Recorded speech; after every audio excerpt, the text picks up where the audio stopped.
Nigerian destiny is similar to other energy-rich nations, not just in Africa but worldwide. Western corporations control the country's natural resources. China builds infrastructure and provides loans to corrupt governments so that the state can buy Chinese goods.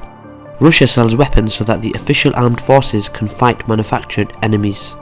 That way, Nigeria remains a de facto colony and heavily depends on foreign actors whose main goal is to mercilessly rob the country and completely exploit its natural resources for their own benefit.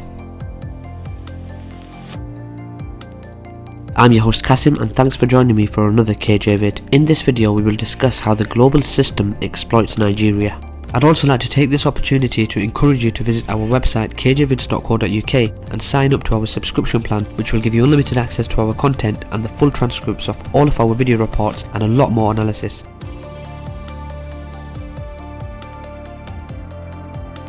Author David Zaremka argues that African countries that have a large amount of oil tend to have less economic growth, poorer governance and less development than countries that do not depend upon oil exports.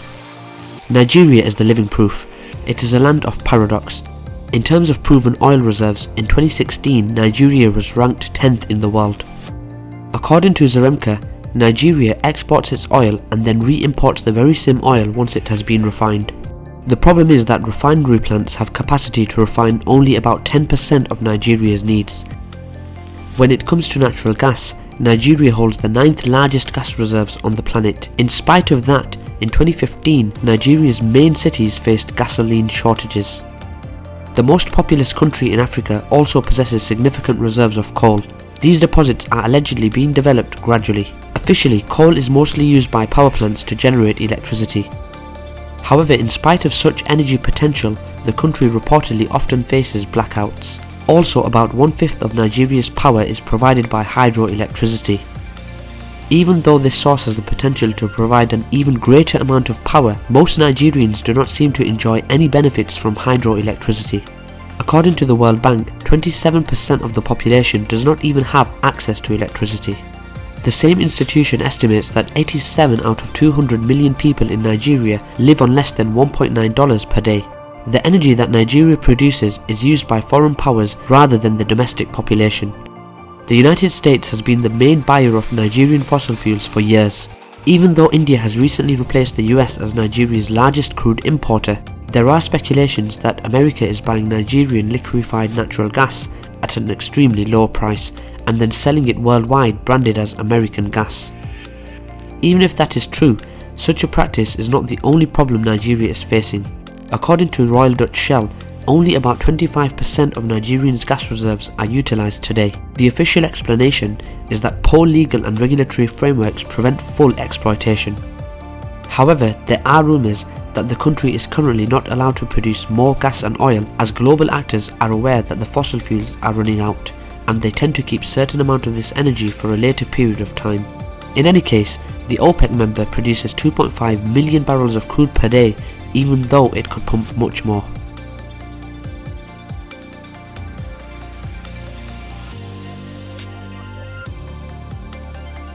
In 2016, Nigeria's Petroleum Resources Ministry announced the discovery of crude oil in vast quantities in the Borno state.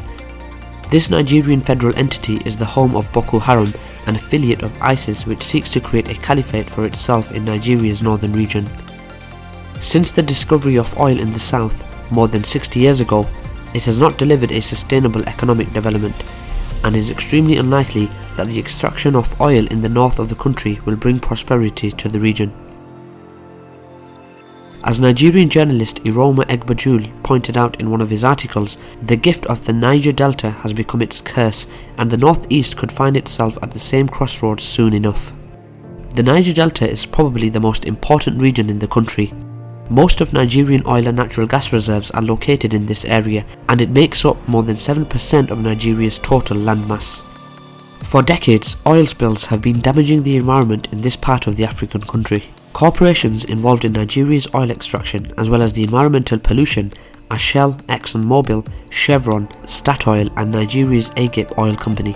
Even though gas flaring is illegal under Nigerian law, Chevron, together with Shell and other oil companies operating in the country, have reportedly been doing it for decades.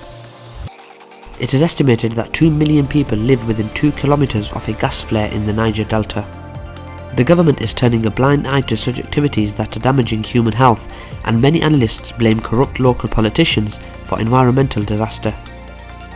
However, David Zaremka points out that the oil companies are the givers, and without their willingness to give bribes and under-the-table payments to the appropriate Nigerians, corruption would not happen. It is worth noting that the Royal Dutch Shell and Italy's Eni have been embroiled in a legal battle since 2011 over an alleged $1.1 billion paid in bribes to the Nigerian government officials to acquire new offshore drilling rights.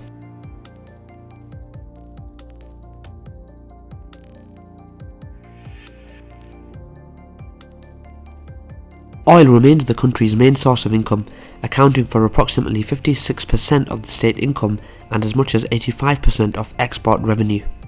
Nigeria is completely dependent on oil exports and therefore dependent on the price of crude oil as well. Even though the country has vast reserves of natural gas, most of the gas produced is a byproduct of crude oil. Shell is the leading gas producer in the country. Most of Nigeria's marketed natural gas is exported as LNG. On the other hand, gas production is held back in parts of Nigeria because facilities have not been built to develop the resource and distribute it to homes. As in case of coal, the Nigerian population does not feel much benefits from gas reserves either. In addition, a significant amount of the Nigerian natural gas is burnt off, because many oil fields are unable to capture the associated gas production. Still, according to the Nigerian government, there are more than $50 billion worth of investment opportunities in the business of processing and distribution of gas. According to Financial Times, France's multinational company Total SA signed a gas supply agreement with the Gas Aggregation Company of Nigeria and Greenville Oil and Gas for the construction of a $500 million liquefied natural gas plant.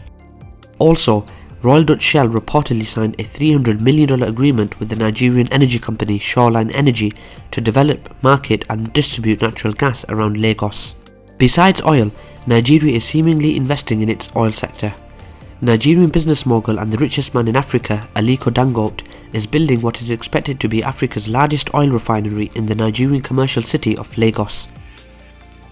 The $9 billion mega complex should be completed at the end of 2020 and could take Nigeria from a fuel importer to a fuel exporter. As we explained, the country presently exports crude oil, and due to a lack of refineries, it then imports its own refined oil in a form of fuel.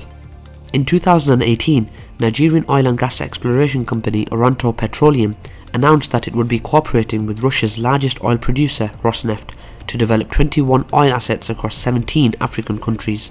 Also, Chinese investments in Nigerian oil sector have apparently reached $16 billion. Some Nigerians, however, fear that their corrupted leadership will not invest those funds in the development of the oil industry, but will likely steal the vast amount of money.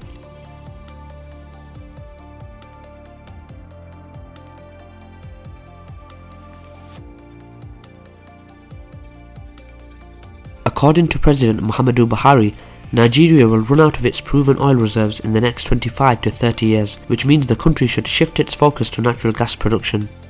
Nigerian natural gas reserves are expected to last for more than 60 years. In the meantime, the most populous African nation might modernize some parts of its oil and gas industry, but it will likely remain in a de facto colonial position. The era of fossil fuels is coming to its end, and major world powers will do everything they can to preserve the existing global system as long as possible. Therefore, Nigeria and other energy-rich countries will unlikely gain control over their own natural resources. Instead, their energy will be used offshore, and in the coming decades, they will keep living in a state of controlled chaos. That's all for today, guys. Thanks for watching another KJ vid. I hope you enjoyed this video and would love to hear your thoughts in the comments below. Please don't forget to visit our website kjvids.co.uk and subscribe to any of our subscription plans, which will give you unlimited access to all of our content. Thanks for watching again, and see you next time.